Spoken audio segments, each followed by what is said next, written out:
Pembalap Ducati, Francesco Bagnaia, menyegel pole position dalam MotoGP Jerman. Ia melakukannya secara back-to-back, dengan Grand Prix Italia. Sementara, Marc Marquez crash 3 kali dalam kualifikasi di Sachsenring, Sabtu, 17 Juni 2023. Dalam kualifikasi kedua, awan kelabu mulai berkurang sehingga lintasan kering dengan jejak hujan di beberapa lokasi. Sebanyak 12 pembalap, yang kompak memasang ban slick di depan dan belakang, langsung menetapkan mode agresif sejak awal. Alex Marquez dan Brad Binder menjadi yang tercepat setelah 4 menit, yang kemudian langsung dipatahkan Johann Zarco. Pembalap Ducati, Francesco Bagnaia, melejit ke peringkat teratas.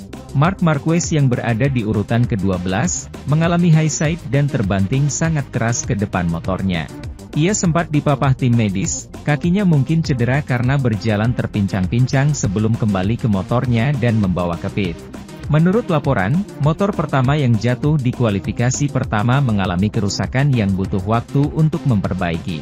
Bezzecchi crash di tikungan 13 ketika kehilangan grip bagian belakang. Ia juga terbanting. Namun, pembalap VR46 Racing bisa berlari untuk kembali ke garasinya. Waktu Bagnaia dihapus karena melanggar bendera kuning yang dikibarkan di bagian itu. Kru Marquez mendapati tekanan karena harus memperbaiki motor dalam hitungan menit. Di sisa 4,5 menit, Marquez kembali lagi ke lintasan. Sementara itu, Bagnaia memimpin dengan 1:22.028, diikuti Jorge Martin dan Luca Marini. Fabio Quartararo berhasil merangkak ke P4 pada 4 menit. Upaya Jack Miller untuk mengetes motor untuk berada di depan berhasil pada 2 menit. Namun, ia tak bisa menghadapi gempuran para pembalap Ducati. Kekecewaan ditelan Johann Zarco dan Marc Marquez yang crash pada detik-detik terakhir. Sementara itu, pembalap peramak Ducati, Jorge Martin, meraih kemenangan dalam sprint race MotoGP Jerman, Sabtu, 17 Juni 2023. Sebaliknya, kegagalan Marc Marquez menunjukkan kalau Sachsenring bukan lagi tempat kekuasaannya. Francesco Bagnaia, pole sitter, dan kawan-kawan menuntaskan lap formasi tanpa masalah. Mereka pun terlibat dalam pertarungan 15 lap. Seperti yang diharapkan, KTM kembali menunjukkan punya kecepatan. Jack Miller yang start di baris terdepan bersama pole sitter Francesco Bagnaia dan Luca Marini, tancap gas sehingga mereka berdampingan kala memasuki tikungan pertama. Bagnaia mampu bertahan di depan, meski berada di garis terluar, dengan Miller jadi runner-up sejenak. Di belakang mereka, Zarco kehilangan posisi dan terlempar ke P9.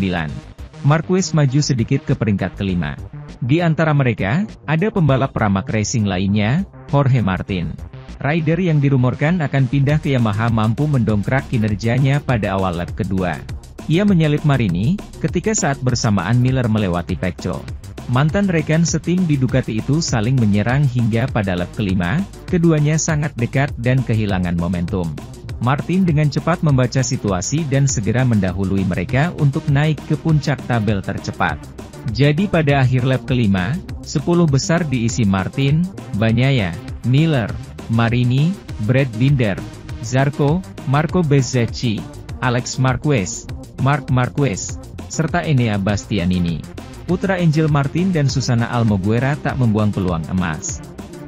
Lap demi lap, ia berusaha menjauhi para rival sehingga mendapat keunggulan 1,5 detik. Pembalap peramak ini memimpin pada lap kelima dan mempertahankannya hingga bendera finish dikibarkan, serta mampu memenangkan sprint race dengan dorongan yang kuat hingga akhir balapan. Dengan demikian, Jorge Martin naik podium untuk kelima kalinya pada sprint race seri ke-7 musim ini dan meraih 12 poin.